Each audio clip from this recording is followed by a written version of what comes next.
A young billionaire walks into a diner with his little daughter. She points at the waitress and says, "Daddy, that's Mommy." He replies, smiling, "No, sweetheart, Mommy became a star." But when he turned to look, he froze. The woman was identical to the wife he had lost. The sky was grey that autumn afternoon. Liam watched through the window as the leaves fell, exactly like they did that day almost a year ago. A year without Amelia. A year in which the house felt bigger and the silence felt heavier. Only the soft footsteps of Riley in the hallway brought any life to the place. "Daddy, can we go out? Please?" Riley appeared in the living room, hugging her worn teddy bear, a gift from Amelia on her last birthday. Liam turned to his daughter, trying to hide his sadness. For weeks, she had been asking to go out, but he always made up an excuse. The truth was that every corner of the city held memories of Amelia.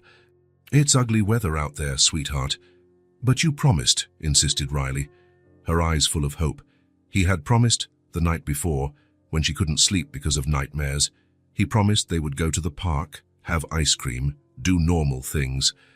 Things normal families did. Complete families. "You're right," Liam agreed, forcing a smile. "Let's get ready." 20 minutes later, they were walking down Main Street. Riley held his hand tightly, looking around with renewed curiosity. It was like rediscovering the world, Liam thought. Maybe it was time for him to do the same. "Daddy, I'm hungry," said Riley, tugging his hand and pointing to a diner on the corner. Liam hesitated. It wasn't the diner they used to go to with Amelia. It was new. Maybe it had opened in the months he shut himself away from the world. No memories, no ghosts. "All right, let's go." The diner was cozy, with red upholstered booths and granite tabletops.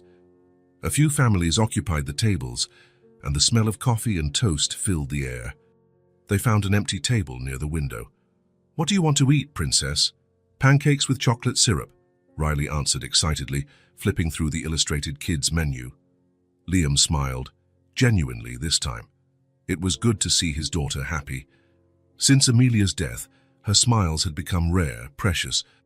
He blamed himself for that, for not knowing how to fill the void her mother left behind. "Pancakes for the little missy then, and a very strong coffee for me." When the waitress approached to take their order, Liam kept his eyes on the menu, still deciding between a sandwich or just coffee. "Good morning, have you decided what you'd like?" asked a gentle voice. That voice made the hairs on the back of Liam's neck stand up. There was something familiar about it, something that hit a sensitive spot in his memory. Before he could look up, Riley let out a sharp cry. She points at the waitress and says, "Daddy, that's Mommy!" Liam's heart skipped a beat. He looked at Riley, who was standing on the booth seat, pointing at the waitress with wide eyes. A mix of confusion and fear took hold of him. He replies, smiling, "No, sweetheart. Mommy became a star." But when he turned to look, he froze. The woman was identical to the wife he had lost. There she was, standing with a notepad in her hand and a confused expression, a woman identical to Amelia. The same wavy brown hair falling over her shoulders, the same honey-colored eyes, even the tiny scar above her right eyebrow. His mind couldn't process what his eyes were seeing. It was like being trapped in a dream he couldn't wake up from. "Sir, are you all right?" asked the woman, concerned about his reaction. The voice, the way she slightly tilted her head, everything was Amelia, but it couldn't be. Amelia was dead. He saw her in the hospital, attended the funeral, visited her grave every month. "Sorry," Liam finally managed to mumble. You look so much like someone we knew." The waitress gave an embarrassed smile, clearly uncomfortable with the situation. "I get that sometimes," she replied, adjusting the name tag on her uniform. "I must have one of those common faces." Liam managed to read the name on the tag, Sophie. Riley was still staring at the waitress, her eyes full of confusion and hope. "But you look like Mommy," Riley insisted. "Exactly like her." Sophie looked at the child with a gentle smile, but Liam could see she was uncomfortable. "Sweetheart, shall we order our food?" Liam tried to divert his daughter's attention. "Remember the pancakes you wanted? We have pancakes with strawberry syrup too." Sophie offered, clearly trying to ease the tension. "Mommy always asked for strawberry," said Riley, her voice small, almost a whisper. A heavy silence fell over the table. Sophie bit her lip, a sympathetic expression on her face. "I'm sorry for your loss," she said softly. "I'll bring you some special pancakes, okay?" Riley nodded, still looking at Sophie as though she were some sort of apparition. "And for you, sir?" Sophie asked, turning to Liam, who was still struggling to regain his composure. "Just coffee, please. Black?" Sophie jotted down the order and walked away, casting one last compassionate look at the small family. As soon as she was gone, Riley turned to her father, her eyes glowing with excitement. "Daddy, it's Mommy." She came back. Liam felt his heart ache. How could he explain to a child that people don't come back from death, that no matter how much you wish, how much you pray, some farewells are forever? "Riley, listen," he began, holding his daughter's little hands in his own. "That lady looks a lot like Mommy, it's true, but she isn't her. Mommy isn't coming back, remember? We talked about that." Riley's eyes filled with tears. "But she looks just like her, she has the same smile." "Sometimes people look very much alike," Liam explained, though he himself was shaken by the stunning resemblance. "It's just a coincidence." But was it really just coincidence? The similarity was uncanny. It wasn't just physical, but her mannerisms, her way of speaking. Liam felt his mind spinning, searching for rational explanations. When Sophie returned with their order, Liam watched her every move, the way she placed the plate of pancakes in front of Riley, carefully so as not to spill the syrup, exactly as Amelia used to do. The way she tucked a strand of hair behind her ear while she served the coffee. "Your special pancakes with extra syrup, as promised," Sophie said, winking at Riley. The little girl smiled, momentarily distracted by the treat before her. Liam nodded his thanks, unable to form words. While Riley ate, Liam couldn't stop watching Sophie as she tended to other tables. Who was she? How could she look so much like Amelia? Could it be possible that... No, that was madness. People die and don't return. "Daddy, these pancakes are yummy. Do you want to try?" Riley's voice brought Liam back to reality. He smiled at his daughter, accepting the piece of pancake she offered. "It's delicious, princess." When they finished eating, Sophie brought the check. She had drawn a smiling star in the corner of the receipt, probably referencing the explanation Liam had given Riley about where her mother was now.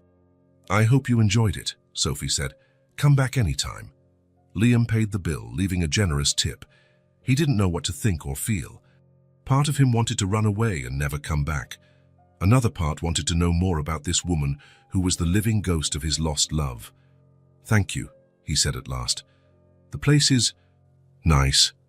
Sophie smiled, and for a moment, Liam had the strange sensation that she was studying him too, as though something about him stirred a distant memory. "Shall we, Daddy?" Riley called, already standing and ready to leave. Liam nodded, taking his daughter's hand. As they left the diner, he couldn't help looking back one last time. Sophie stood there, watching them, an indecipherable expression on her familiar face. That night, after putting Riley to bed, Liam stayed up for hours, looking at old photos of Amelia. The resemblance was impossible, identical, as if they were the same person. Maybe it was just his mind playing tricks on him, his heart desperate for a miracle he knew was impossible. Or maybe, just maybe, there was more to this story than his eyes could see. One thing he knew: he would go back to that diner. He needed to understand.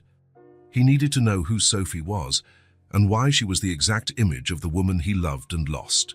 3 days had passed since the encounter at the diner, 3 days in which Liam couldn't get Sophie out of his mind. The resemblance to Amelia disturbed him, haunting him during sleepless nights. He needed to return to that place. He needed answers. Riley wouldn't stop talking about the lady who looks like Mommy. In a child's innocent mind, it had to mean something. On a rainy Thursday, Liam left Riley at her paternal grandmother's house and drove to the diner. His heart pounded as he parked. Part of him feared Sophie wouldn't be there, that it had all been a dream, a hallucination of his broken heart. The door chime sounded as he entered. The place was nearly empty at that hour. Sophie was behind the counter, arranging cups. When she looked up and saw him, her expression changed. It wasn't surprise, it was something deeper, as if she too had been waiting for this moment. "Hello," Liam said, approaching the counter. "I'm not sure if you remember me." "Of course I remember," Sophie smiled. "You're the father of the little girl who loves pancakes with syrup. Where is she today?" "With her grandma. Liam hesitated. How to explain what brought him here? "I wanted to talk to you, if that's not a problem." Sophie glanced at the clock on the wall. "Actually, my shift ends in 10 minutes. If you can wait, we can have some coffee." Liam nodded and sat at a table in the corner. He watched Sophie finish her tasks, the same way of walking, the same way of pushing hair behind her ear. It was unnerving.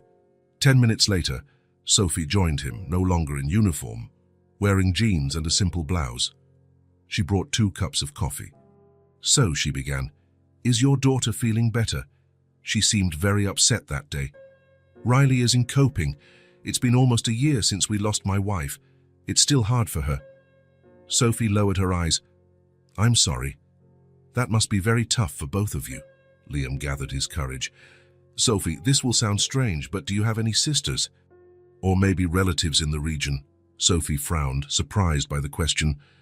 "Not that I know of. I grew up in an orphanage a few hours from here. I never met my biological family." She paused. "Why?" Liam felt his heart race. He reached into his pocket and took out a photograph. "Because of this." He slid the photo across the table. It showed Amelia on her last birthday, smiling for the camera, holding a tiny Riley in her arms. Sophie's eyes widened. The cup she was holding almost fell from her hands. She picked up the photo with trembling fingers. "My God," she whispered. "We're identical. My wife, Amelia," Liam explained, his voice shaky. "She passed away 11 months ago. A car accident." Sophie kept staring at the photo, touching her own face as if to confirm the similarity. Tears filled her eyes. "I've never seen anyone who looked so much like me," she said, her voice faltering. "It's like looking in a mirror." "When I saw you that day, I thought I was hallucinating," Liam confessed. "Riley thought it was her mum who had come back." Sophie lifted her gaze from the photo, meeting Liam's eyes. "Who am I?" The question came out as a painful whisper. "All my life, I was told I was abandoned, that my parents didn't want me. I never looked deeper because I thought it would hurt too much, but this," she pointed to the photo, "this changes everything." A heavy silence fell between them. Both felt the weight of the moment, of discoveries that could change their lives forever. "Amelia rarely spoke about her family," Liam finally said. "Her parents died before we met. She only had a distant aunt, who she wasn't close to." "Do you think we were sisters?" Sophie asked, looking at the photo again. "The resemblance is undeniable. You could be twins." "Twins," Sophie repeated the word as if tasting it. "I was born on March 12th. When was her birthday?"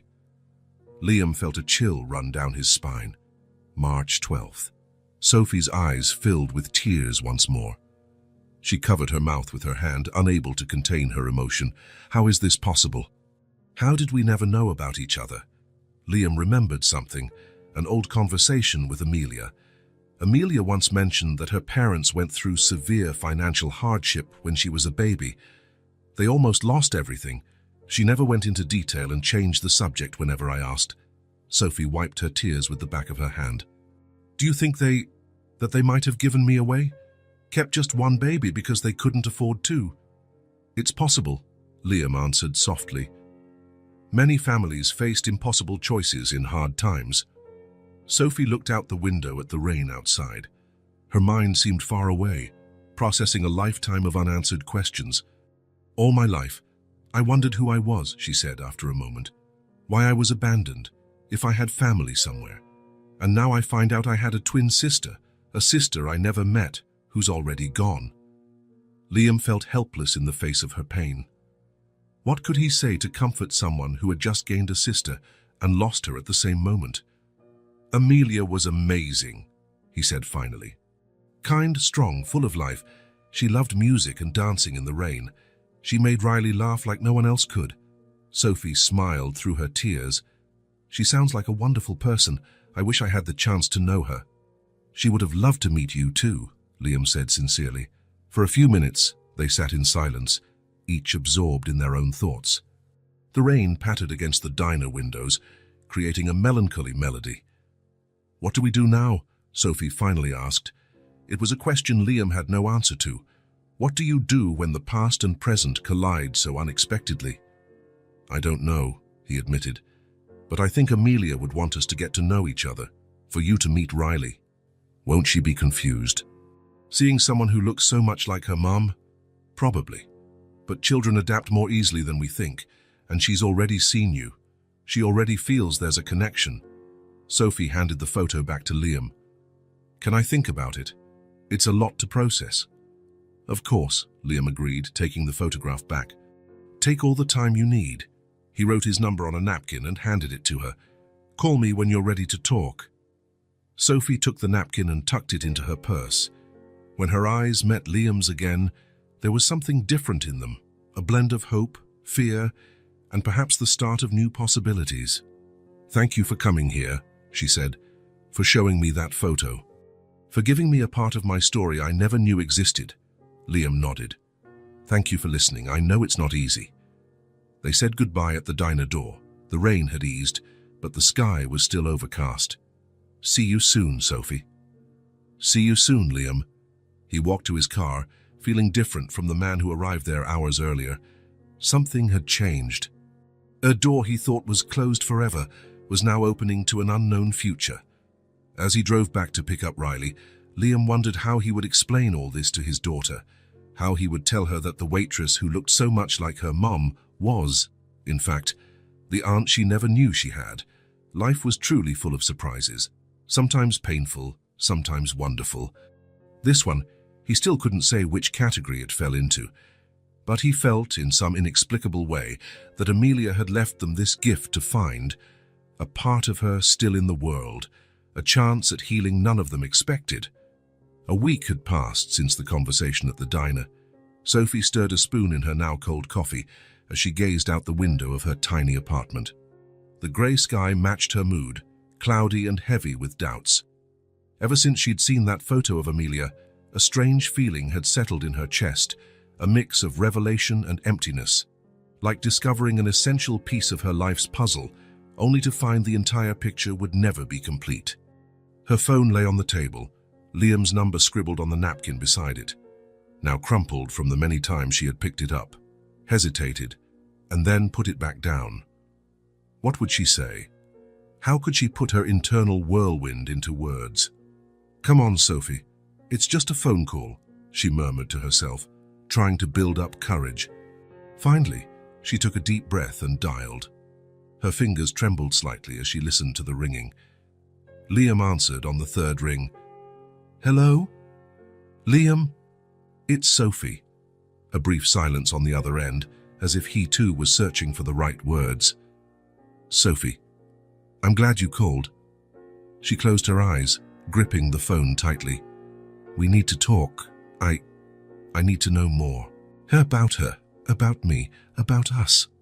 Of course, Liam replied gently, whenever you want. They agreed to meet at the city's Central Park that afternoon, a neutral place, outdoors, where they could talk without the curious stares of the diner patrons. The park was quiet that Tuesday.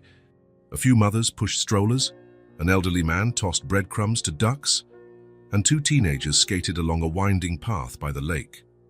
A normal, everyday scene that contrasted with Sophie's emotional whirlwind. She arrived first, choosing a secluded bench with a view of the water. She sat, adjusting her light jacket against the cool afternoon breeze. What would life be like if she had never worked at that diner? If Liam and Riley had never walked in, she would go on living without knowing who she really was. She spotted Liam walking along the stone path. He was alone, hands in his coat pockets, his face marked by the same kind of confusion she felt. Hi, he said, sitting next to her, keeping a polite distance. Hi, Sophie replied. Thanks for coming. For a few moments, they sat in silence, watching the park's tranquil scenery. A duck dove into the lake, sending ripples across the water's calm surface. I haven't slept well since we talked, Sophie finally confessed, breaking the silence. I have so many questions, so many things that don't make sense. Me too, Liam admitted, staring at his hands. It's like my world's been turned upside down. I want to know more about her, about Amelia, Sophie said, turning to face him. What she was like, what she liked to do. And I want to know more about her family. Our family, I guess. Liam nodded, taking his phone out of his pocket. I brought some photos, if you want to see them. Sophie agreed with a nod, and Liam handed her the phone. There were dozens of pictures. Amelia at the beach, her wavy hair blowing in the sea breeze. Amelia holding a baby Riley, her eyes gleaming with pride. Amelia smiling at a picnic, her face so similar to Sophie's that it looked like a photo edit. It was so strange, Liam commented, as Sophie scrolled through the images. Amelia barely talked about her family. She always changed the subject when I asked about her parents or her childhood. Now I understand why. Do you think she knew? About me, I mean. Liam frowned, thinking, his gaze fixed on a distant point. I'm not sure. She never mentioned a twin sister, but there were moments, times when she seemed distant, lost in thought, especially on her birthday. I always thought it was related to some childhood memory, but now I wonder if she was thinking of you. Sophie wiped away a tear that escaped down her cheek. It felt strange to cry for someone she never met, but in some way, Amelia's loss now felt personal, as though she had lost a part of herself she never knew existed. Where did her parents live? I mean, our parents. They lived in Willowdale, a small town a few hours away, but I didn't have much contact with her family, Liam said, looking toward the lake. Amelia kept her distance from them, especially her mother. Is her mother, our mother, still alive? Liam paused, running a hand through his hair in discomfort. As far as I know, yes. I only met her once, at our wedding. She didn't stay long for the reception. She was quiet, reserved. She seemed out of place, like she was there out of obligation. What's her name? Eleanor. Eleanor Mills. Sophie repeated the name under her breath, testing how it sounded on her lips. The name of her biological mother. A woman who carried her for 9 months and then, for unknown reasons, decided to leave her behind. Do you have an address? A phone number? The last address I have is from when I sent a letter after Amelia's funeral. I never got a response, so I don't know if she still lives there. Liam hesitated, studying Sophie's face. Are you thinking about looking for her? I have to, Sophie replied, her tone firm but voice trembling. I have to understand why I was abandoned, why she kept Amelia but not me, why she never tried to find me. Sophie, Liam gently touched her arm. We don't know how she'll react. If she never mentioned you to Amelia, there must be a reason. I don't want you to get hurt any more than you already have. I've spent my whole life hurting with unanswered questions, Liam, she answered, her eyes meeting his. Growing up in an orphanage, watching other kids get adopted while you stay behind, wondering what's wrong with you. That's real pain. Knowing the truth, no matter how bad it is, can't be worse than living in ignorance. Liam observed her for a moment, seeing the determination in her eyes, the same eyes Amelia had when she made a decision no one could dissuade her from. The same intensity, the same spark. I can help you find her, he finally offered. I have the old address and her full name. It's a start. I can make some calls to check if she still lives there. You'd do that? Sophie asked, gratitude obvious in her voice. Of course, Liam replied simply. Why? You don't owe me anything. You barely know me. Liam looked at the lake, thoughtful. Maybe because of Riley. She deserves to know the family she has, the whole story. Or maybe because of Amelia, to finally understand the secrets she kept. Or maybe, he paused, maybe because you deserve answers, Sophie. Everyone deserves to know where they came from. Sophie gave a timid smile, thankful for his unexpected support. Thank you, Liam, that means a lot. Just promise me one thing, he said, his tone more serious. If you decide to go to Willowdale, don't go alone. Let me go with you, or at least know you have someone to lean on afterwards. Why do you care so much?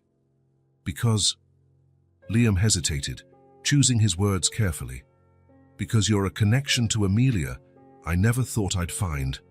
And because no one should face this kind of thing alone, a comfortable silence settled between them. Sophie watched a family of ducks gliding across the water, a mother in front, followed by 5 ducklings in single file, an intact, complete family, something she never had. What was Amelia like with Riley? She asked, changing the subject. Liam smiled, his eyes lighting up at the memory. She was incredible, patient, loving, creative. She made every moment feel special, even the most ordinary things. When Riley was sick, Amelia would stay up all night by her side, telling her stories, holding her hand. She said being a mom was the most important thing she'd ever done. Sophie felt a pang of sadness. The sister she never met had been a wonderful mother, while their own mother had abandoned her. Life was full of cruel ironies. I imagine Riley misses her a lot. Every day, Liam confirmed. She still asks when Mommy is coming back, even after so many explanations about death. It's hard for a child to understand something so final. And then she saw me at the diner, and for a moment, she believed the impossible. They exchanged a meaningful look. Sophie's resemblance to Amelia had sparked a brief hope in a little girl's broken heart. No matter how complicated the situation was, there was something beautiful in that. I want to get to know her better, Sophie said softly. Riley, I mean, if you'll allow it. Of course, Liam replied without hesitation. She's already asked about you a few times. The lady who looks like Mommy. I think it would be good for her. And for you too, maybe. Sophie nodded, a shy smile forming on her lips. Thank you. As the sun began to set, casting long shadows across the park, they continued talking. Liam shared more about Amelia, her taste in music, her fear of heights, her passion for classic sci-fi movies. With each detail, Sophie felt a stronger connection to the sister she never knew. She also bit her lip when she was nervous. Like this, Sophie demonstrated the unconscious habit she had always had. Liam's eyes widened. Exactly like that. It's amazing how you two share these little gestures, even though you grew up apart. Nature versus nurture, I guess. Some things are in our blood. As the park grew emptier with nightfall, Liam pulled a folded piece of paper from his pocket. I wrote down some information that might help with your search. Your mother's old address in Willowdale, her full name, and the birth date I saw on some documents. Sophie took the paper carefully, as though it were a fragile relic. I don't know how to thank you. You don't have to, just be careful, okay? These kinds of reunions don't always go as we hope. I'm prepared for the worst, Sophie said, though they both knew no one is ever truly prepared for the kind of rejection she feared. Before saying goodbye, they exchanged phone numbers and agreed to keep in touch about any progress in the search. As Liam walked away along the park path, Sophie remained on the bench, clutching the paper with her mother's information in her hands. That night, Sophie couldn't sleep.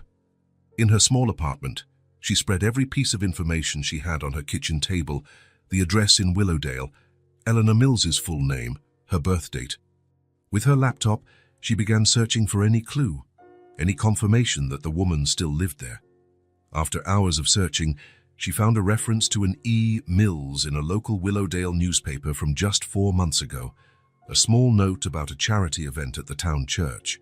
It might be her, there was no way to be sure, but it was a lead. Around midnight, her phone buzzed with a message from Liam. Found an old phone directory. The number I have is probably outdated, but the address could still be useful. The house is near the main church in town. Hope it helps. Sophie replied immediately. Thank you. I found a mention of an E. Mills in a recent local paper. I think she still lives there. I'm thinking of going to Willowdale next weekend. Liam's response arrived seconds later. Are you sure? That's a big step. Sophie glanced at the photo of Amelia she had printed and set on the table. That face so similar to hers, yet tied to a completely different life. I have to do this. I have to look her in the eyes and ask why. There was a pause before Liam's next message. I understand. If you need company, I can go with you. You don't have to face this alone. Sophie felt a wave of gratitude. It was strange how life worked sometimes. 2 weeks ago, she didn't know Liam or Amelia. Now Liam was her link to a past she never knew she had. Thank you for the offer. I'll think about it. In truth, Sophie had already decided. She would go to Willowdale, find Eleanor Mills, and demand answers. But part of her was terrified of the meeting, terrified of what she might discover, terrified of yet another rejection. Having Liam by her side would make it a little less scary. Over the next few days, preparations for the trip took shape. Sophie asked for time off at the diner. Liam arranged for Riley to spend the weekend with his mother. Together, they planned the trip to Willowdale, a small town that held the secrets both of them were searching for. On the eve of departure, Sophie was in her apartment packing a small bag when her phone rang. It was Liam. "All set for tomorrow?" he asked. "Yes," Sophie answered, glancing at the half-packed suitcase on her bed. "I'm nervous, to be honest." "That's understandable. We don't know what we'll find. What if she doesn't want to see me? What if she rejects me again? Then at least you'll have answers, even if they're not what you hope for. And you won't be alone afterwards." Sophie closed her eyes, letting those comforting words sink in. "Thank you, Liam, for everything. See you tomorrow morning then. I'll pick you up at 8. "I'll be ready." After hanging up, Sophie went back to packing. At the bottom of the suitcase, she placed the photo of Amelia. It felt important to bring it, as though the sister she never knew could somehow give her strength for what lay ahead. Sitting on the edge of the bed, Sophie reflected on how her life had changed so dramatically in such a short time. From just a waitress with no clear past or future, she had become someone in search of her roots, her identity. Tomorrow, she would face Eleanor Mills. She would look into the eyes of the woman who brought her into the world and then abandoned her. She would ask why she was left behind while Amelia was raised by the family. She would demand to know why the secret was kept for so long. And maybe, just maybe, she would find the peace she had always sought. With that thought, Sophie finished preparing for the trip that could change everything she knew about herself, a journey to her roots, her past, and potentially her future. The morning sun shone through the window of the small hotel room where Sophie had spent the night. Sitting on the edge of the bed, she looked at the address on a crumpled piece of paper. After days of searching, they had finally confirmed that Eleanor Mills still lived in Willowdale, in the same modest red brick house where Amelia had grown up. The road to get there had not been easy. After their initial trip, when they found out that the old address was still valid but no one answered the door, Sophie spent weeks summoning the courage to return. Each day brought fresh doubts, new fears, and more reasons to delay a confrontation that could change everything. What if she rejects me again? Sophie had asked herself countless times during sleepless nights. Her relationship with Liam and Riley had deepened over those weeks. What began as a connection based on her resemblance to Amelia had become something else, a friendship born of extraordinary circumstances. Liam had become her support, her confidant, the person who encouraged her when fear threatened to paralyze her. And then there was Riley. The little girl who initially mistook her for her mum now called her Aunt Sophie and eagerly awaited her visits. Surprisingly, the child had become an unexpected source of courage. "Does Grandma know you exist?" Riley had asked innocently during a picnic in the park. "I don't know, honey," Sophie had answered, feeling her heart tighten. "That's what I'm going to find out. If she doesn't know, you can tell her. I tell Daddy stories when he doesn't know something." The simplicity of a child's logic had made Sophie smile. If only it were as easy as telling a story. Now, gazing out the window at the small town coming to life, Sophie made her decision. She wouldn't call first, wouldn't schedule a meeting. She would go to Eleanor Mills's house and knock on the door. The element of surprise might be harsh, but it would be honest. After all, her own existence had been a surprise to her until a few weeks ago. After a breakfast she could barely touch. Sophie walked through Willowdale's quiet streets. The town looked like it belonged on a postcard. Old houses, well-kept gardens, people greeting each other by name. A place where secrets should be hard to keep. Yet a secret the size of a lifetime had thrived there. The house stood at the end of a tree-lined street, modest but well cared for, with a small front garden where yellow roses timidly bloomed. Sophie stopped on the sidewalk, her heart pounding so hard it felt like it might burst from her chest. For a moment, she considered turning around, going back to the hotel, back to her life in another place, leaving the past buried where it had always been. But then she remembered Amelia's face in the photograph, Riley's smile, Liam's quiet but firm support. She had come too far to give up now. With determined steps, she crossed the small garden and climbed the 3 steps to the front door. She took a deep breath and rang the doorbell. The seconds that followed felt like an eternity. Sophie could hear footsteps approaching on the other side, light and hesitant.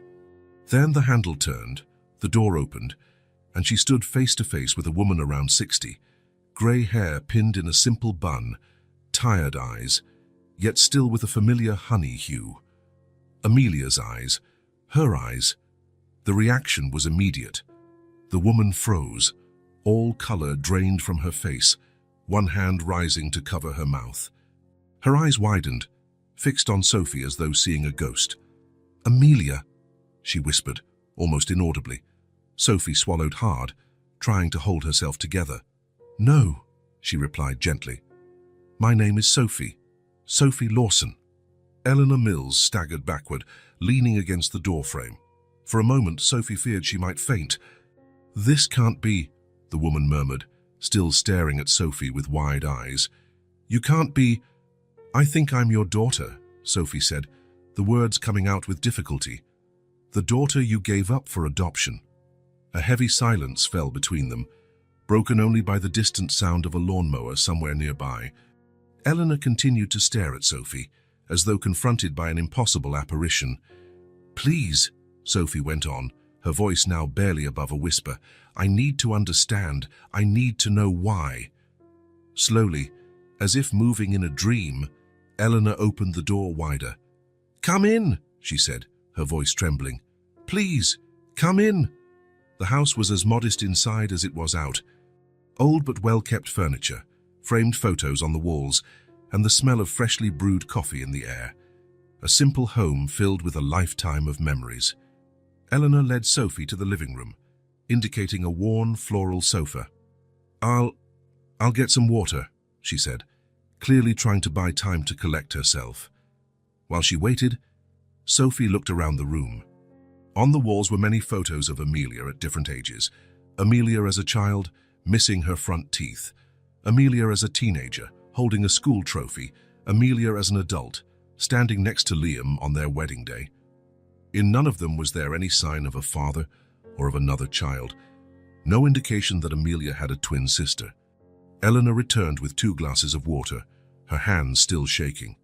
She sat in an armchair opposite Sophie, placing the glasses on the coffee table. For a moment, they just looked at each other. 2 women bound by blood, yet separated by decisions made long ago. "How did you find me?" Eleanor finally asked. "Through Liam, Amelia's husband," Sophie replied. "My sister." Eleanor winced at the words. "So you know." "I know I had a twin sister. I know she died. I know she never knew I existed, just as I never knew about her until a few weeks ago." Sophie paused, trying to steady her voice. "What I don't know is why. Why abandon me? Why hide the truth from Amelia? Why never try to find me?" Eleanor lowered her gaze, focusing on the untouched glass of water before her. When she finally spoke, her voice carried the weight of decades of guarded secrets. "You have to understand, times were hard." "I'm trying to understand," Sophie said, keeping her voice firm despite the tears threatening to fall. "That's why I'm here." Eleanor took a deep breath, like someone preparing to lift a huge burden. "Your father died when I was 7 months pregnant. An accident at the factory where he worked. I had no family, no money, nowhere to go." She paused, eyes drifting into painful memories. "When you 2 were born, I could barely feed 1 mouth, let alone 2. The doctor said you were both very small, in need of special care. I couldn't provide that." Sophie let a tear roll down her face. It was a heartbreaking story, but still didn't explain everything. "So you decided to keep one and give the other away?" Eleanor flinched as though slapped. "It wasn't like that," she said, voice trembling. "I loved you both more than you can imagine, but I saw no way out." "So what was the solution? Separating 2 sisters forever?" "There was a couple," Eleanor continued, ignoring the question. "They couldn't have children. The doctor knew them, said they were good people, financially stable enough to raise a child. He suggested, He said it was better for one of you to have a decent life than for both of you to suffer. And you agreed, Sophie concluded, letting her hurt show. It was the hardest decision of my life, Eleanor said, tears now streaming down her lined cheeks. I thought I was doing what was best for you, giving you a chance I couldn't offer. Why never tell Amelia? Why keep it a secret all these years? Eleanor stood up, went to a shelf and returned with a wooden box. She opened it carefully, removing a time-worn envelope. They gave me this letter the day they took you. They promised they would give it to you when you turned 18, explaining everything, telling you that you had a sister, that I didn't abandon you out of lack of love. So what happened? They died, Eleanor said, her voice breaking. A car accident when you were only 5. I learned about it from the newspapers. I tried to find you, but you'd been placed in a state orphanage. The adoption laws at the time, I had no legal rights. I couldn't just show up and claim you. So you gave up, Sophie stated, her tone more accusatory than she intended. No, Eleanor exclaimed with surprising force. I never gave up. I spent years trying to find a legal way to reach you. I saved every cent to hire lawyers, but every door closed in my face. The laws protected anonymity, protected the system. I was just a poor, lonely woman with no resources, no power. Sophie absorbed those words, trying to picture a younger Eleanor, fighting a system designed to keep them apart. What about Amelia? Why never tell her? Eleanor sighed deeply. At first, she was too young to understand. Then I feared the truth would hurt her, that she'd feel guilty for staying with me while you were given away. Time passed, the secret grew, and it became too big to reveal. She paused, her hands shaking as she refolded the envelope. When Amelia grew up and started asking about her father, her family, I made up stories that wouldn't hurt her. I said it was just the two of us against the world, a half-truth that became our reality. Silence settled over them again, each lost in their own thoughts. Outside, life carried on. Birds sang, children played in some distant yard. Cars occasionally passed on the quiet street. Inside the little living room, two lives separated by decades tried to find meaning in the chaos of the past. Do you have photos? Eleanor finally asked, her voice barely above a whisper. Of you as you grew up? Sophie hesitated, then opened her bag and pulled out a few pictures she had brought, photos of different stages. Sophie as a child in the orphanage, as a teenager at a school party, and as an adult at her first job. Eleanor examined them with reverent care, touching each image as if it were a precious treasure. You had the same eyes, she murmured. The same smile, just like Amelia. We were identical, Sophie confirmed. When Liam and his daughter first saw me, they thought I was her.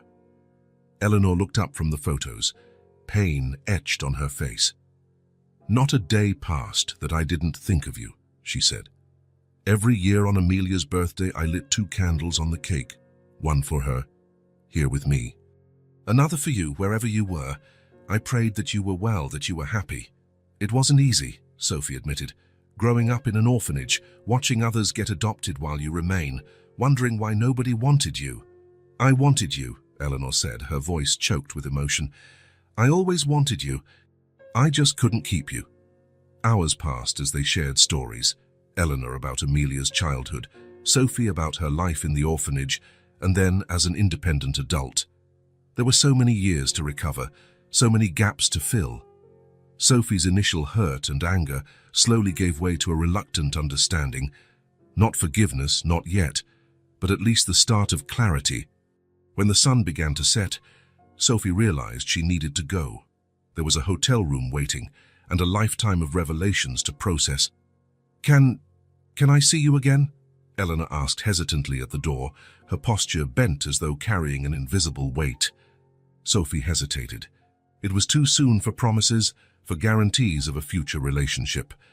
The wound of abandonment, even with all the explanations, was still open and tender. I need time, she replied honestly. To think, to take it all in. Eleanor nodded, understanding despite the obvious pain in her eyes. Of course. I'll be here whenever you're ready.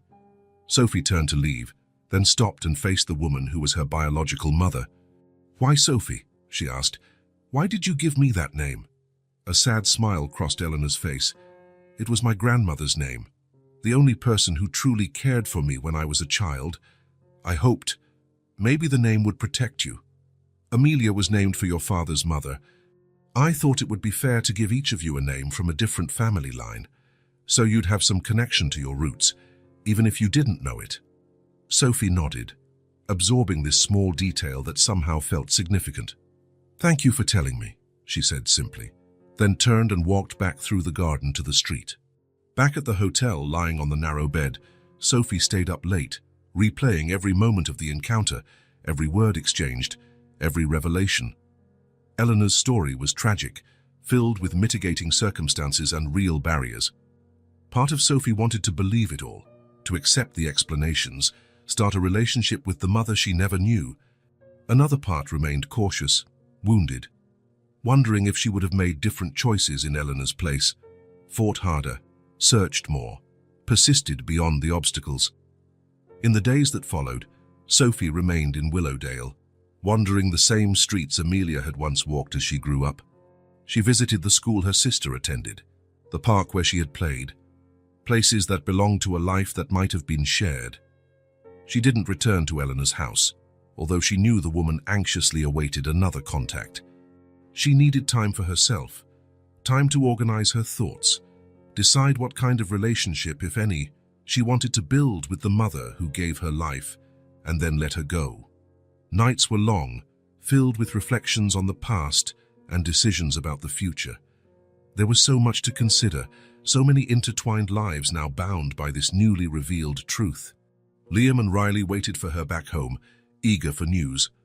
Eleanor waited in her modest home, hoping for a second chance, and in the middle of it all was Sophie, trying to find her place in this new reality, a place no longer defined only by absence and the unknown, but by new connections that despite all the pain, finally completed the puzzle of her identity. As she watched the sun set over the town that was part of her untold history, Sophie knew she would need more time to process everything she had discovered, time to think, to feel, to decide how to move forward. Whatever path she chose, at least now she knew the truth she had been seeking all her life. The return trip felt longer than the journey there. The bus rumbled across rural roads as Sophie gazed out the window, her mind still processing everything that had happened in the past few days. Meeting Eleanor had unearthed feelings she hadn't known existed: anger, sadness, reluctant understanding, and, surprisingly, a strange relief at finally knowing the truth. 3 days in Willowdale had been enough. 3 days of walking the streets that could have been hers, visiting the places Amelia had known, absorbing the story of a family torn apart by impossible circumstances. Now it was time to go back and decide what to do with all these new truths. When the bus arrived at the station, Sophie picked up her small suitcase and walked to the taxi stand. A light rain was starting to fall, matching her contemplative mood. She gave the driver not the address of her apartment, but Liam's. She had done a lot of thinking during the trip, and she needed to talk to him first. Liam's house was modest, with a small front yard where Riley's toys lay scattered, protected from the rain by the porch. Sophie hesitated before climbing the steps. She had sent only a short message when she left for Willowdale: "I need to do this alone." Liam had replied with a simple, "I understand. We'll be here when you return." No contact since then. Taking a deep breath, she rang the doorbell. The door opened, and there was Liam, his face showing surprise that quickly turned to relief. "Sophie," he said, his tone revealing genuine happiness to see her. "You're back." "I'm back," she replied, feeling a rush of emotion she hadn't expected. "Can we talk?" "Of course." Liam stepped aside, opening the door wider. "Riley's at my mum's place. Come on in." Sophie nodded, following him inside. The house was cozy, with family photos on the walls. Many showed Amelia smiling, living a life Sophie never knew. It felt strange to see her own face in pictures she hadn't been part of, with people she had never met. In the living room, they sat down, an uncomfortable silence hanging between them. "How did it go?" Liam finally asked. Sophie looked at her hands, searching for words to describe the experience. "Intense," she finally replied. She recognized me immediately, like she was seeing a ghost. I can imagine. She told me everything. Why she left me, why she never told Amelia, why she could never find me afterward. Sophie paused, emotion catching in her throat. I'm not sure I can fully forgive her, but I understand more now. Liam nodded, giving her space to continue. She was on her own, pregnant with twins, with no money or support after my father died in an accident. She believed giving me up was giving me a better chance. Sophie swallowed hard. When the couple who adopted me died in a car crash, she tried to find me, but laws back then, she couldn't. I'm so sorry, Liam said softly. It's a sad story. Maybe under different circumstances, everything could have been different. She looked at a photo of Amelia on the shelf. We could have grown up together, been real sisters, not just in blood. A sympathetic silence fell between them. Sophie appreciated that Liam didn't try to fill it with empty words of comfort. Somehow, he understood that some pains couldn't be eased by platitudes. So now what? Liam asked finally. What are you going to do? Sophie took a deep breath, meeting his eyes directly. That's what I came to talk to you about. These past days made me think a lot about family, about connections, about what really matters. She paused, gathering courage. I missed out on knowing my sister. I'll never get that back. But there's still a part of her here, in you, in Riley. Liam watched her closely, curiosity and apprehension mixed in his gaze. I want to be part of your lives, Liam, Sophie continued, her voice steadier now. Not to replace Amelia, I know that would be impossible and wrong. But to honor her memory, to get to know the family she loved, to be an aunt to Riley. Sophie. I know it's complicated, she interrupted, needing to finish what she had mentally rehearsed so many times on the bus ride home. I know my presence might bring painful memories. For Riley, it might be confusing to see someone who looks so much like her mom. But I also think we can build something good out of all this. New bonds, a new kind of family, respecting who we are and what we've been through. Liam stayed silent for a moment, absorbing her words. It wouldn't be about replacing Amelia, Sophie emphasized. It would be about creating something new, something that honors what she meant to all of us. I know, Liam finally replied, his voice gentle, and I think she would want that. An invisible weight seemed to lift from Sophie's shoulders. So you don't oppose it? No, Liam said with a small smile. Riley's already been asking when Aunt Sophie would be back. I think in her own way, she already sees you as part of our family. Tears filled Sophie's eyes, but this time they weren't tears of sadness or anger. They were tears of relief, hope, possibility. Thank you, she said simply. No need to thank me. Maybe this is what Amelia wanted, in a way. Maybe that's why our paths crossed at that diner. Sophie nodded, letting herself believe that possibility. Even after leaving, Amelia had found a way to bring together the people she loved, to complete a circle broken long ago. Would you like to stay for dinner? Liam asked, breaking the solemn moment. I'll pick Riley up soon. She'll be happy to see you.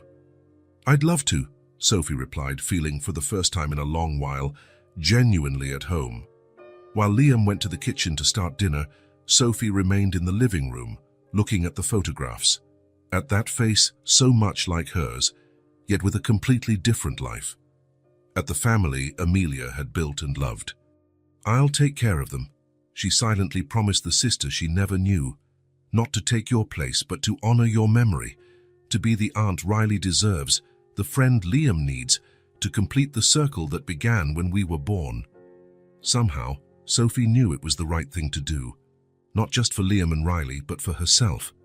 To heal the wounds of abandonment, to find a sense of belonging, to turn a story of loss into one of connection and new beginnings. Gazing out the window at the yard where Riley would soon be playing, Sophie felt a peace she hadn't known in a long time. She had found her way home, not the home she might have had, but the one she could build from now on. In the following weeks, life settled into a rhythm Sophie never could have predicted. What started as occasional visits to Liam and Riley turned into a natural, constant presence. Friday dinners together, Sunday outings to the park, everyday moments that once seemed trivial, now held the sweet weight of new memories being created. One sunny Saturday, Liam had to handle some work errands, and Sophie offered to stay with Riley. The day promised perfect weather for a picnic, so they packed a basket of sandwiches, fruit and juice, and headed to the town's public park, where a small lake was home to ducks and swans. "Can I feed the ducks, Aunt Sophie?" Riley asked, her eyes bright with excitement. "Of course, Bean, but just a little bit. Too many breadcrumbs aren't good for them," Sophie replied, pulling out a small bag she'd brought especially for that. Watching Riley feed the ducks, laughing at every clumsy movement the birds made, filled Sophie's heart with a joy she hadn't known was possible. There was something deeply healing in these simple moments, as though each of her niece's smiles helped mend part of her life she'd been denied. After Riley grew bored of feeding the ducks, they sat under an old oak tree to eat. The little girl chatted non-stop about school, her friends, a book her teacher was reading to the class.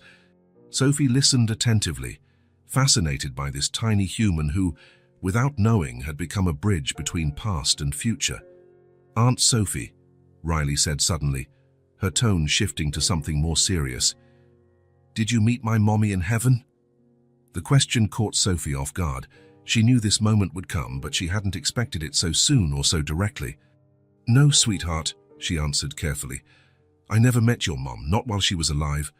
Riley frowned, processing the information. "But you look so much like her. Everybody says so." Sophie took a deep breath, choosing her words with care. "Remember when your dad told you your mum and I were sisters, twin sisters?" Riley nodded, curiosity filling her gaze. "That means we were both in the same mommy's tummy, born on the same day. That's why we look so much alike, but we grew up apart. I never met her while she was here."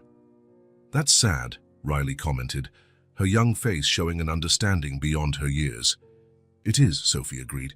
"I really wish I had met her." A comfortable silence fell. Riley nibbled her sandwich thoughtfully. Sophie waited, sensing there was more to come. "I miss her a lot," Riley finally said, her voice small and fragile. "Sometimes I try really hard to remember her face, but it's getting harder." Sophie felt a knot in her throat. "That's why we have photos, sweetheart. They help us remember." "Yes, but..." Riley hesitated, her eyes now on her own feet. "Sometimes I look at you and it's like I'm seeing her. For a second, I forget she's gone. But then I remember it's not her. It's you." She looked up again. "It's weird. Not bad, just weird." Sophie's heart clenched at the child's raw honesty. She moved closer, gently pushing a strand of hair away from Riley's face. "I can imagine that must feel very strange," she said softly. "And it's okay to feel that. Daddy says it's good to talk about how we feel," Riley continued, "even when it's confusing. Your dad is right. And you can always tell me how you feel, even if it's confusing or hard." Riley fiddled with the hem of her shirt, apparently mustering courage for her next question. "Are you going to be my new mom now?" The question hung in the air between them, laden with hope, fear and vulnerability. Sophie took Riley's small hands in hers, meeting the girl's eyes directly. "No, Riley. I'm not going to be your mum," she said gently but firmly. "You already have a mum, and she'll always be your mum, even if she's not here anymore. No one can replace her, not even someone who looks so much like her." Riley nodded slowly, processing. "But that doesn't mean we can't have something special together," Sophie continued. "I'm your aunt. An aunt who didn't know you existed until recently, and who now can't imagine life without you. Like a friend. Yes, like a friend. A special friend who will always be there for you, who will listen to you, play with you, help you when you need it. We'll make our own story together, okay?" A small smile began to form on Riley's face. "Okay," she agreed. "I like having you as my aunt." "And I love being your aunt," Sophie replied, feeling a deep, genuine emotion in her own words. Riley, seeming satisfied with the talk, turned her attention back to their picnic and was soon off to chase the ducks again. Sophie watched her, amazed at how resilient children could be, how they could accept difficult truths and still move forward. When Liam arrived to pick them up a few hours later, he found the two building a sandcastle near the playground, laughing and chatting as if they had known each other all their lives. "Looks like you had a good day," he commented, smiling at the scene. The best, Riley replied, running to hug her dad. Aunt Sophie showed me how to make sand towers that don't collapse. That's a rare talent, Liam joked, exchanging a glance with Sophie over Riley's head. There was something different in that look, a newfound understanding, as if they had both crossed an invisible threshold. It wasn't just gratitude from him, nor just acceptance from her. It was deeper, a mutual acknowledgement that, against all odds, they were becoming a kind of family. On the way home, Riley fell asleep in the back seat, worn out from a day of play. Sophie and Liam spoke in low voices. "Did she ask you about Amelia?" Liam wanted to know. Sophie nodded. "She asked if I'd be her mom now." Liam gripped the steering wheel a little tighter, his knuckles turning white for a moment. "What did you say?" "I told her the truth, that nobody can replace her mom, but that I'm here as her aunt, her friend, to build a new story with her." Liam visibly relaxed. "Thank you," he said simply. "For what?" "For understanding. For respecting Amelia's place in our lives while creating your own." Sophie looked out the window, watching the houses blur by. "I've been thinking a lot about that lately," she confessed. "About not living in the shadow of the past, neither mine nor Amelia's." "And did you reach any conclusion?" "Yes. It's time to look forward. To build something new from what I have now, not from what could have been." Liam smiled, a genuine smile that lit up his face in a way Sophie rarely saw. "You know," he said, "that's exactly what Amelia would have said." In the days that followed, Sophie felt lighter, as though she'd left behind a weight she'd carried for so long she'd forgotten it was there. Her visits to Eleanor became regular, though still cautious. Her relationship with Riley grew stronger by the day. And then there was Liam. Liam, who had begun as a stranger connected to her only by her resemblance to his late wife, had become a true friend. Someone who understood her in a way few did, who respected her journey, who encouraged her to move forward. One cool autumn evening, while Riley slept and they shared coffee on the porch, Sophie revealed a decision she'd been considering. "I'm thinking of going back to school," she said. "I've always wanted to study art, but never had the chance." "That's great, Sophie," Liam replied with genuine enthusiasm. "You have an amazing talent." It was true. Over the past weeks, Sophie had rediscovered her passion for drawing, something she'd done in her teens but had set aside for the demands of life. She started by sketching Riley, capturing in soft lines the essence of her niece. Then she moved on to landscapes, everyday objects, and memories translated into images. "Do you really think I should try?" "I'm almost 30. So what? It's never too late to follow a dream," Liam smiled. "Besides, Riley would be so proud to have an artist aunt." Sophie felt warmth spread through her chest. That was what she appreciated most in Liam. His ability to believe in her, to see possibilities where she saw only obstacles. "Thank you," she said simply. "For what?" "For helping me find my place, for making me feel like I belong somewhere." Liam looked at her for a long moment, his eyes reflecting the soft light from the living room. "You do belong, Sophie. Never doubt that." That night, lying in bed, Sophie thought about how life could change so drastically in such a short period. A few months ago, she had been just a lonely waitress with a murky past and an uncertain future. Now she had a family, not the traditional one she once dreamed of, but perhaps more precious because it had been found against all odds. She had a niece she loved as if she were her own, a mother she was slowly rebuilding a relationship with, despite past scars. And Liam, who was a friend, a pillar of support, someone who saw her not as a replacement for Amelia, but as Sophie, unique and whole. As sleep crept in, Sophie thought of her conversation with Riley about creating a new story together. That was exactly what she was doing now. Not erasing the past, but letting it become just one chapter in a much larger story. A story she finally felt she had the power to write. The next day, she awoke early and, suddenly inspired, opened her sketchbook. With firm yet gentle strokes, she began drawing a portrait, not of Riley, nor of Liam, nor even of Amelia. She drew herself, as she saw herself now. Not a shadow or a reflection of someone else, but a complete woman with her own scars and her own beauty. When she finished, she looked at the drawing with quiet satisfaction. It was an honest self-portrait, with no embellishments or disguises. The eyes looking back at her from the page were no longer just eyes she shared with Amelia. They were hers, telling her own story. Sophie smiled. It was time to start a new chapter. Autumn gave way to winter, and with the changing of the season came a new routine. Sophie was no longer just an occasional guest at Liam and Riley's. She was a constant presence, a natural fit, as though she had always belonged in their family. There was no rush or pressure, just a genuine closeness that respected everyone's pace and space. Sundays became special. It was the day Sophie arrived early to help prepare an elaborate breakfast. Pancakes were always Riley's favorite.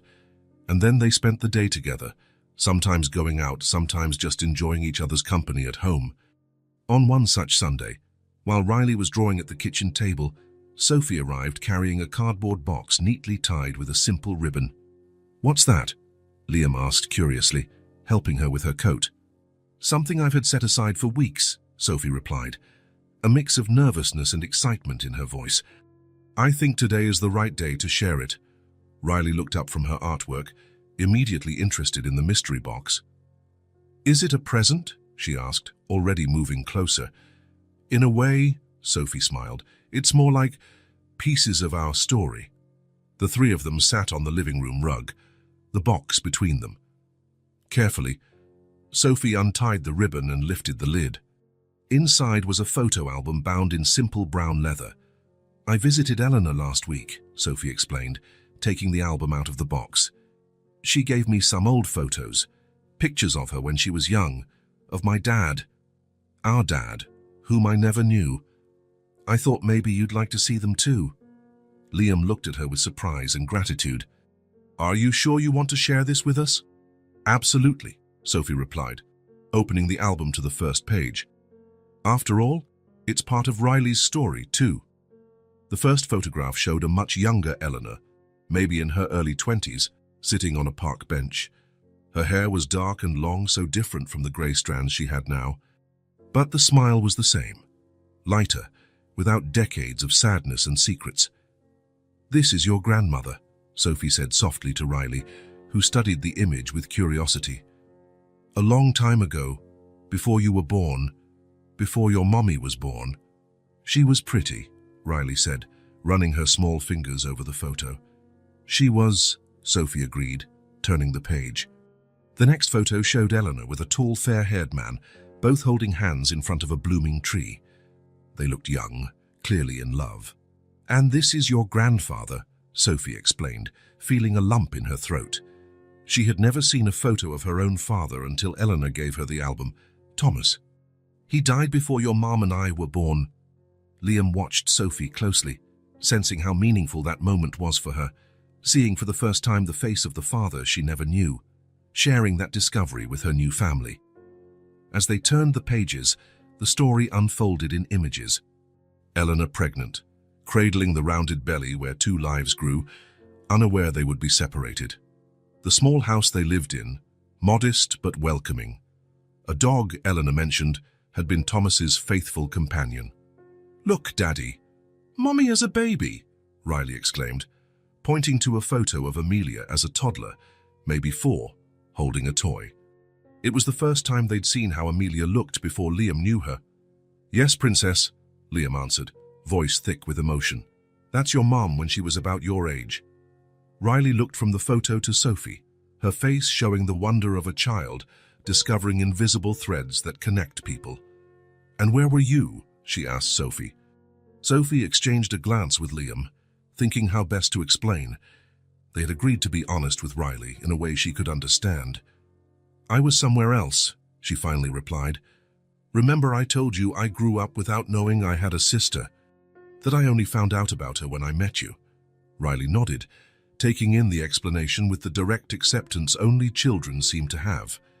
They continued flipping through the album, each photo revealing a new fragment of the past. Sophie and Liam filled in the spaces between pictures with stories Eleanor had shared. How Thomas used to play guitar on summer evenings, how Amelia, even as a little girl, had a natural gift for making friends. Tiny details that formed the mosaic of a family history that now belonged to all of them. One photo, in particular, caught Riley's attention. Eleanor sat in front of a birthday cake with 2 candles. She was smiling, but there was an unmistakable sadness in her eyes. "Why does she look sad if it's a party?" Riley asked, ever observant. Sophie took a deep breath, feeling Liam gently place a hand on her shoulder in support. "Eleanor told me that every year, on your mommy's birthday, she lit 2 candles on the cake, one for Amelia, who was with her, and one for me, wherever I was. It was her way of remembering she had 2 daughters, even though we couldn't be together." Riley was silent for a moment, absorbing that information. "That's sad, but also kind of beautiful," she concluded, surprising both Sophie and Liam with her wisdom. When they reached the last pages of the album, they saw more recent photos. Eleanor had included some pictures of her reunion with Sophie, taken on her phone during a recent visit. There was also one of Riley that Sophie had shared with her grandmother. "Look, that's me," Riley exclaimed, pointing at her own picture. "It is," Sophie smiled. "Eleanor really wanted to know what you looked like. I showed her this picture and she was so happy. She said you have your grandfather's smile." "Can I meet her one day?" Riley asked, looking hopefully from Sophie to Liam. The 2 adults exchanged glances. It was a significant step, one that further entwined the 3 generations in this newly discovered story. "If your dad agrees, I think Eleanor would love to meet you," Sophie said. "We can think about it." Liam nodded, smiling at his daughter. "Maybe during the next school break." Riley's face lit up at the prospect. On the last page of the album, there was space for new photos. Eleanor had deliberately left several blank pages with a small handwritten note. "For the new memories you will make together." "I think we need a photo of us here," Sophie suggested, picking up her phone. "All 3 of us to start filling these pages." They gathered on the couch, Riley in the middle, Liam and Sophie on either side. Sophie set the timer, and the flash went off, capturing the moment. 3 genuine smiles, 3 lives once separated and now united by unexpected twists of fate. Later, while Riley slept and they cleaned the kitchen after dinner, Liam turned to Sophie, looking serious. "Thank you for what you did today," he said, handing her a wet plate to dry. "Sharing those photos, that story, it means a lot."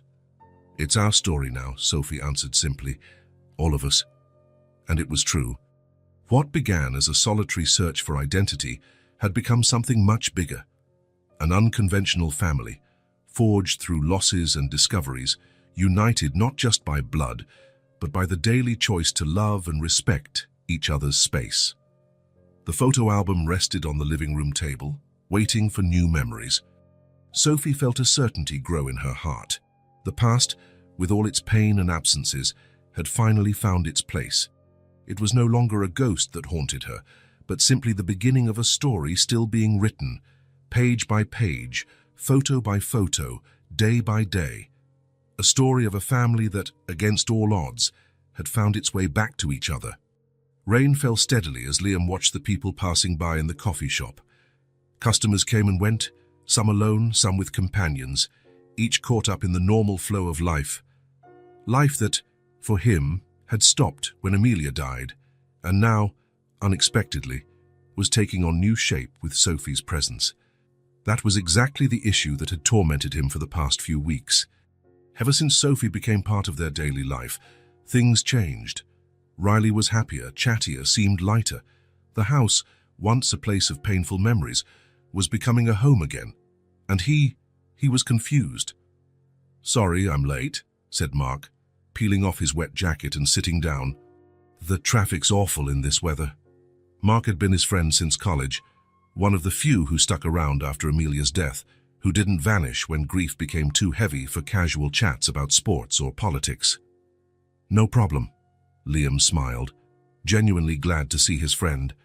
"Thanks for coming. From the tone of your message, it seemed important."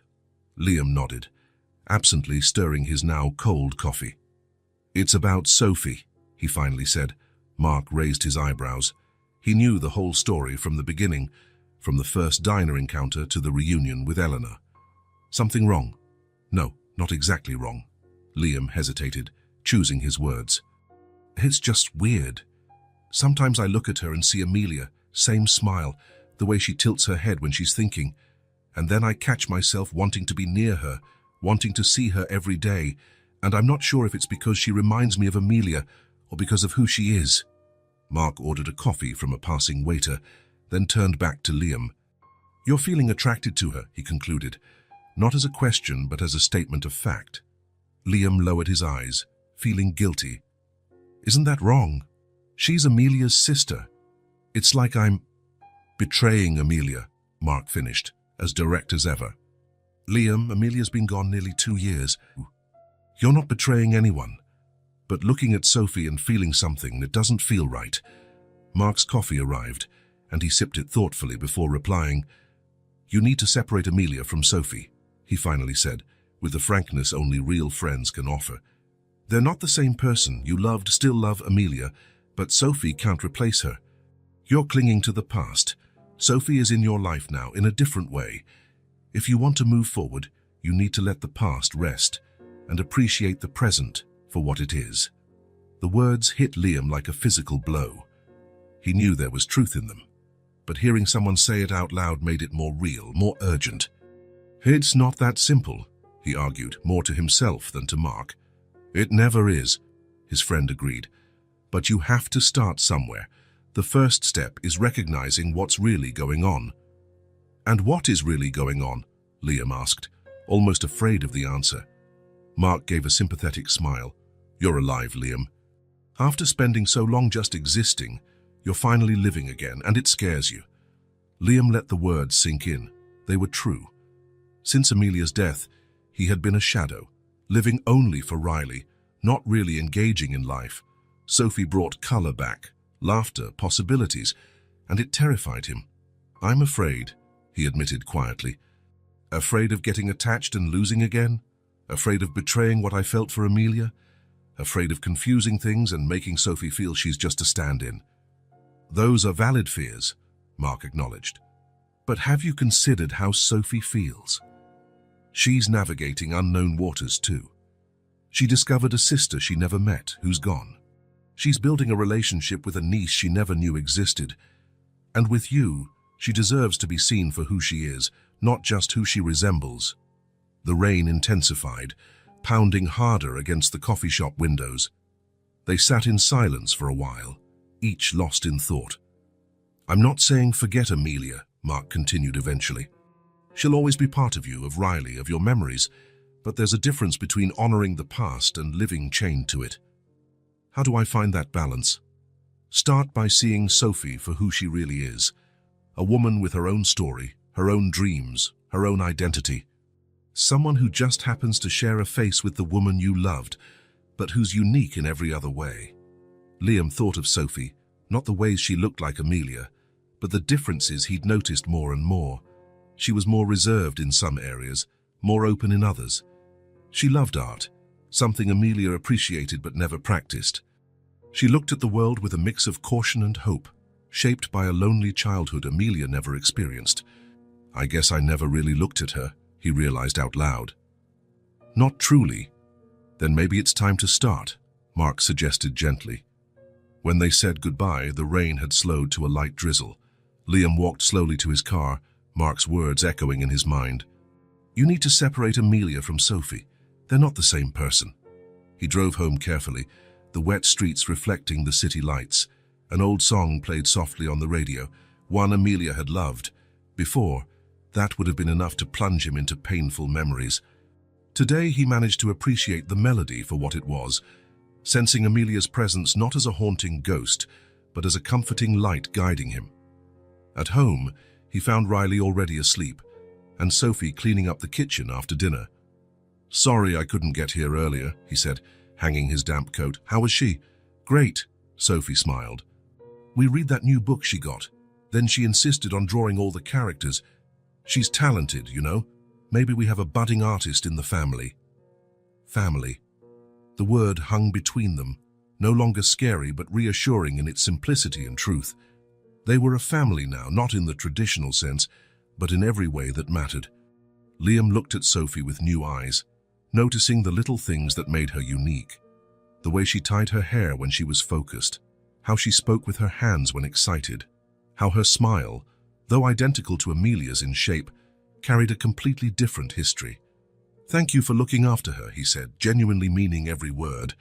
"For taking care of us." Sophie turned toward him, surprise in her expression at the intensity in his voice. "We're a family," she replied simply. "We look out for each other."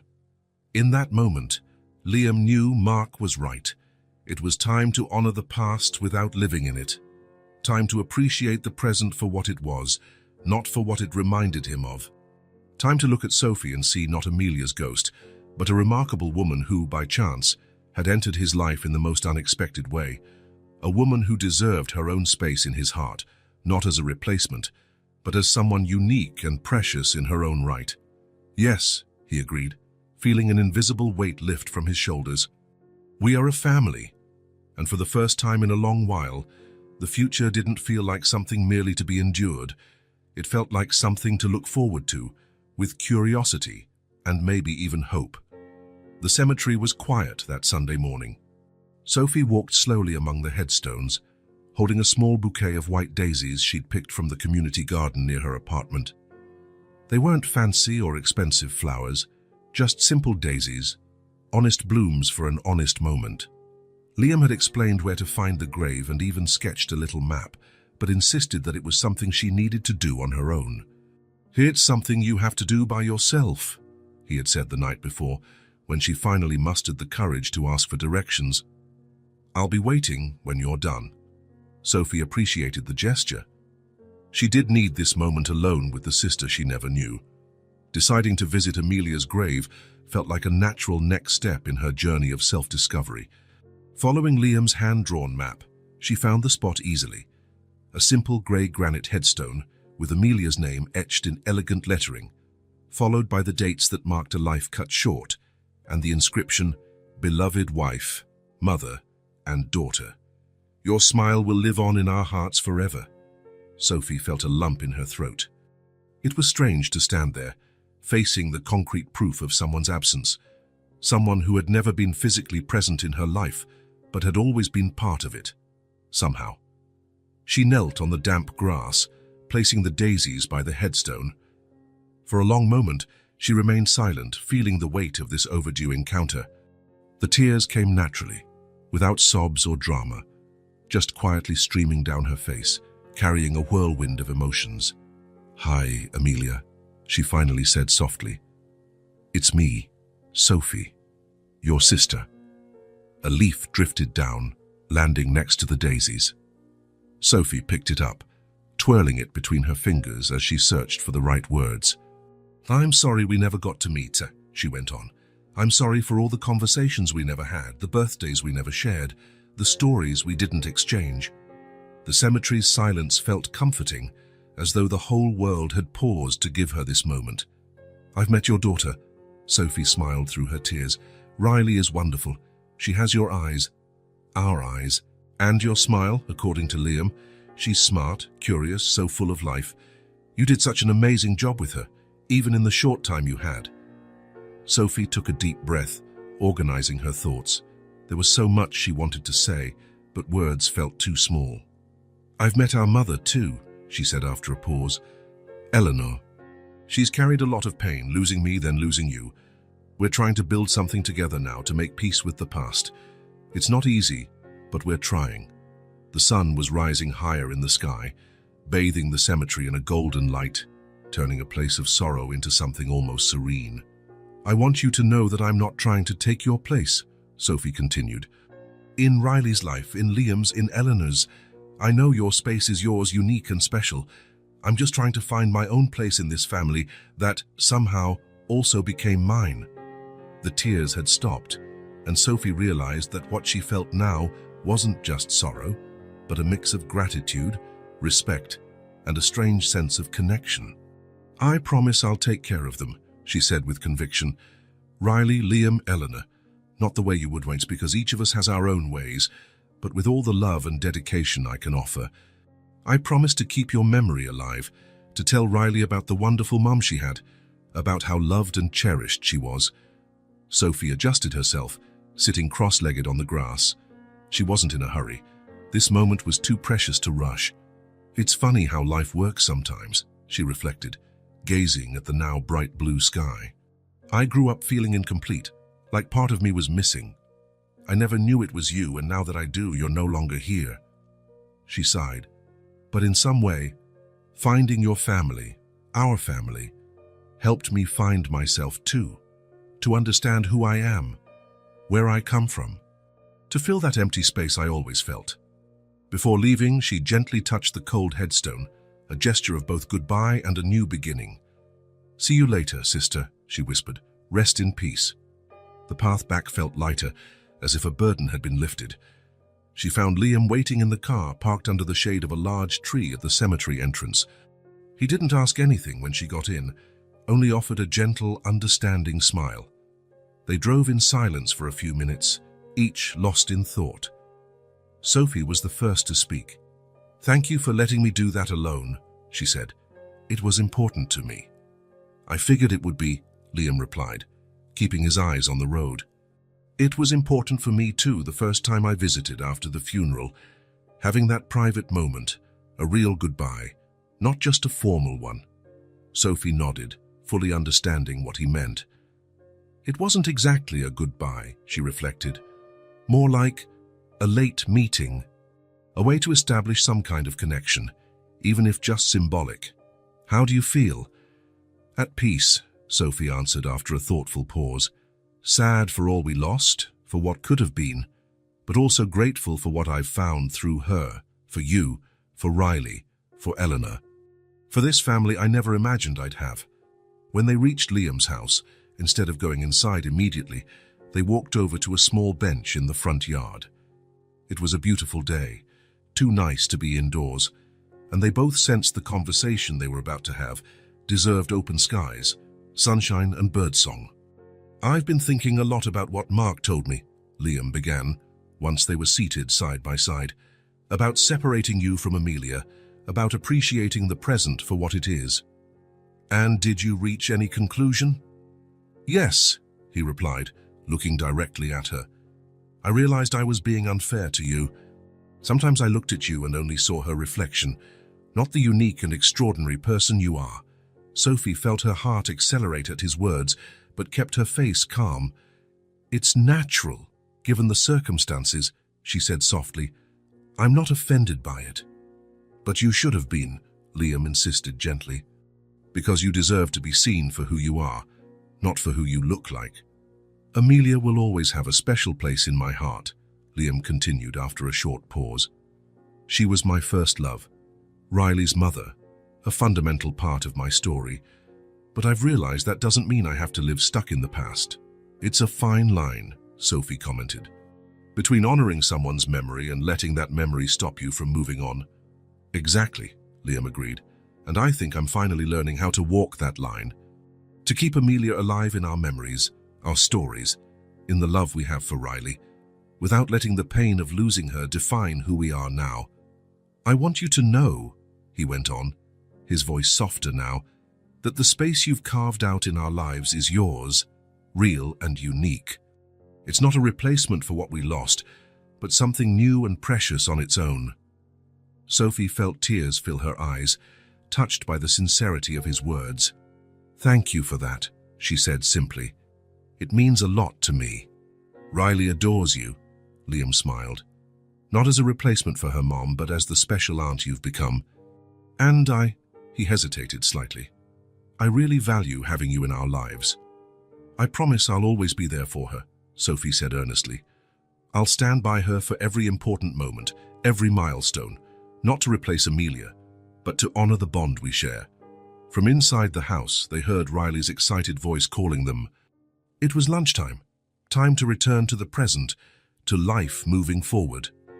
Before they stood, Liam took Sophie's hand briefly. "Thank you for visiting Amelia today," he said, "for creating that connection, for honoring her memory in that way." "It was the least I could do," Sophie replied. "She gave me so much without even knowing it. She gave me a family." They walked into the house together, where Riley proudly showed them a special drawing she'd made. On the paper, 3 stick figures smiled under a bright yellow sun. "That's our family," the little girl explained. "Me, Daddy, and Aunt Sophie." Sophie felt her heart warm. It was that simple in a child's mind. The complexities, the pain, the improbable circumstances that had brought them together, none of that mattered to Riley. All that mattered was love, presence, the here and now. As they sat down at the table for lunch, Sophie realized that, despite all the loss, she had gained something precious, a new chance, a fresh start, a family built not just by blood, but by choice. Amelia would always be there in some way. Riley's laughter, Liam's stories, the photos on the walls. But that presence was no longer a painful ghost. It was a soft light guiding them forward. And Sophie knew, with a certainty that came from deep within, that she was exactly where she needed to be. Not as a substitute, not as a shadow, but as herself, whole and unique in her own story. A story that, after so many twists and turns, finally made sense. Spring arrived in a burst of color and fragrance. After a harsh winter, the sun shone brighter, warming the ground and awakening sleeping flowers, as though nature was celebrating fresh beginnings, just as Sophie, Liam and Riley were celebrating theirs. That Saturday afternoon, the sky was a brilliant, cloudless blue, the perfect day for the plan they had been discussing for weeks. "So are you sure this is the right spot?" Liam asked, carrying a shovel and eyeing the small patch Sophie had chosen in the yard. "Absolutely," she replied, smiling. "From here we can see it from the kitchen window, and there's enough space for it to grow without getting in the way." Riley ran excitedly across the lawn, carrying a watering can nearly as big as she was, spilling water as she went. "Careful not to use all the water before we get to the tree," Liam called out, laughing at his daughter's enthusiasm. "I won't, Daddy," Riley replied, slowing her pace but not her excitement. "I'm just watering the flowers along the way." Sophie watched with a full heart. Her life had changed so much in the past months. Once a lonely waitress with a mysterious past, she was now part of a family. An unusual family, shaped by extraordinary coincidences and difficult choices, but a true family all the same. The cherry sapling they'd picked out rested in a pot, waiting for its new home. It wasn't just any tree. It was a symbol of renewal, of growth, of beauty that emerges after the harshest winters. "All set?" Liam asked, starting to dig the hole where the tree would be planted. "Almost," Sophie said, pulling a small metal box from her bag. "I had an idea. I thought we could bury a few things with the tree, something special from each of us, like a ritual, I guess." Liam stopped digging, looking at her with curiosity. "What kind of things?" "Nothing valuable, just meaningful," Sophie explained. "Like this." She opened the box and showed him a small folded piece of paper. "It's the napkin from the diner, the day we first met. I've kept it all this time." Liam smiled, touched by the gesture. "That's a lovely idea," he agreed. "I think I have something too." He took out his wallet and pulled out a worn slip of paper. Riley drew this picture for Amelia a week before the accident. Amelia kept it in her purse. "It's the only thing that survived." Sophie gently squeezed Liam's arm, recognizing how precious that piece of paper was. "Are you sure?" "It's so personal." "It's perfect," he said, his voice a bit unsteady. "Amelia would love to be part of this moment, this new beginning." Riley, who had been listening with curiosity, dashed inside the house and returned minutes later with something in her small hands. "I have something to put in, too," she announced, showing them a little bracelet made of colorful beads. "Mommy helped me make it. It's too small for me now, but the tree can have it." Sophie felt tears well up in her eyes. The simplicity and depth of Riley's gesture touched her deeply. No elaborate words or explanations, the child understood perfectly what the moment meant. Together, they finished digging the hole large enough to fit the sapling's roots. At the bottom, they placed the metal box containing Sophie's diner napkin, Riley's drawing for Amelia, and the beaded bracelet. "Ready to plant our tree?" Liam asked Riley, who nodded eagerly. Carefully, they lifted the sapling from the pot, gently loosening the soil to free the roots.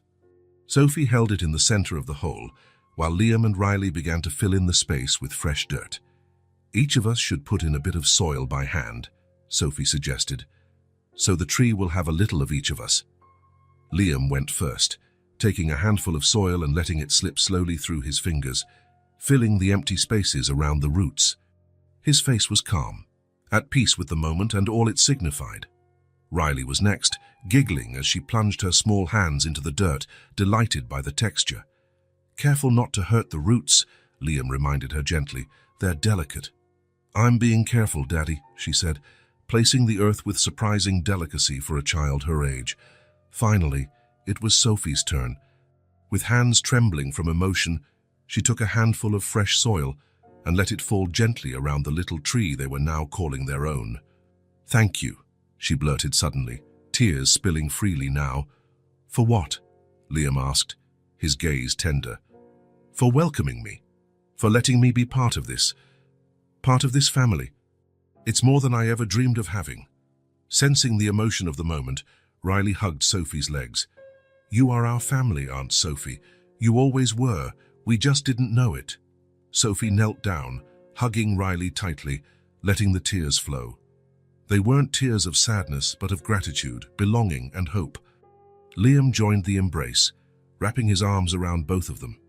For a moment, they stayed like that, united under the afternoon sun, beside the young cherry tree that symbolized so much. "Now we have to water it really well," Riley reminded them, breaking the moment with the innocent practicality of a child. Laughing through tears, Sophie helped her lift the watering can. Together, they soaked the newly planted tree while Liam patted down the surrounding soil. When they finished, they stepped back to admire their work.